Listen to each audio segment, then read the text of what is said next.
ত্রয়োদশ জাতীয় সংসদ নির্বাচনের তফসিল ঘোষণার পরপরই লক্ষ্মীপুরে এখন আলোচনার মূল কেন্দ্রবিন্দু হচ্ছে ভোট। জেলা শহরের পাড়া মহল্লা থেকে শুরু করে প্রত্যন্ত গ্রামাঞ্চলে বিরাজ করছে ভোটের হাওয়া।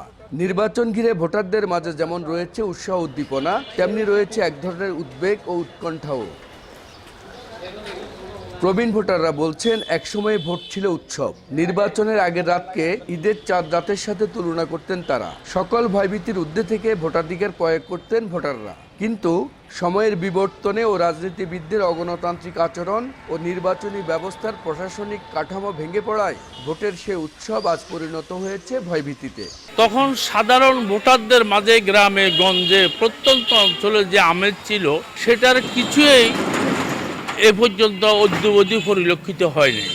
এক সময় যখন আমরা নতুন ভোটার ছিলাম, ভোট কেন্দ্রে গিয়ে যখন নিজের ভোট প্রয়োগ করেছি, তখন নির্বাচন পূর্ব রাতে আমাদের কাছে মনে হচ্ছে যেন একটা ঈদ উৎসব। এখন এই উৎসব নাই, এখন ভোট কেন্দ্রে যেতে ইচ্ছা করে না। অনেকেই ভোট কেন্দ্রে গিয়ে দেখে যে তার ভোট হয়ে গেছে।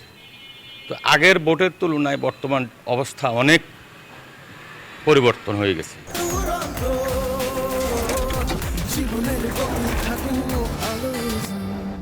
এদিকে নবীন ভোটাররা বলছেন, উৎসব মুখর ও শান্তিপূর্ণ পরিবেশে জুলাই পরবর্তী নতুন এই বাংলাদেশে ভোটাধিকার প্রয়োগ করতে চান তারা, যার মাধ্যমে জনগণ নিজেদের সরকার প্রতিষ্ঠা করবে, যেই সরকার জনগণের বাকস্বাধীনতা কেড়ে নেবে না, মানুষের মৌলিক অধিকার প্রতিষ্ঠা সহ গণতন্ত্রকে প্রাতিষ্ঠানিক রূপ দেবে ও প্রান্তিক জনগোষ্ঠীর উন্নয়নে কাজ করবে, এমনটাই প্রত্যাশা তাদের। আমি আমার ভোটটা এদেশে উগ্রবাদ প্যাসিবাদ স্বৈরাচারের বিরুদ্ধে ভোট দিয়ে এদেশে একটি গণতান্ত্রিক সরকারের এবং আমাদের সরকারের, আমার হয়ে কথা বলা সরকারকে ভোট দেওয়ার জন্য আমি অনেক বেশি উৎসাহিত। আমি একজন তরুণ ভোটার হিসেবে চাই জনগণের উন্নয়নের জন্য, এই বাক স্বাধীনতার জন্য, বাতের অধিকার প্রতিষ্ঠা করার জন্য, জনগণের মৌলিক অধিকার প্রতিষ্ঠা করার জন্য কাজ করবে। তা আমি এমন একজন ব্যক্তিকে ভোট দিব যে আমাকে নিরাপত্তা দিবে, বাংলাদেশের জানমালকে নিরাপত্তা দিবে।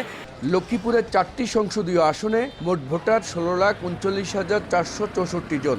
এদের মধ্যে নবীন ভোটার রয়েছেন 1,18,162 জন। আবহমানে বাংলাদেশে বাঙালি সংস্কৃতিতে ভোট ছিল এক ধরনের উৎসব, কিন্তু সময়ের ব্যবধানে সে উৎসব আজ অনেকটাই অধরা। এজন্য রাজনৈতিক অপসংস্কৃতিকে দায়ী করার পাশাপাশি ভোটকে উৎসবে ফেরাতে রাজনীতিবিদদের আরও দায়িত্বশীল হওয়ার আহ্বান প্রবীণ ভোটারদের। আর নবীন ভোটাররা এবার উৎসবমুখর পরিবেশে সকলের নিকট গ্রহণযোগ্য নির্বাচনের মাধ্যমে প্রতিনিধি নির্বাচন করতে চান, যারা সমৃদ্ধ বাংলাদেশ বিনির্মাণে কাজ করবেন, এমনটাই প্রত্যাশা করছেন তারা। মাজহারুল আনোয়ার টিপু, সময় সংবাদ, লক্ষ্মীপুর।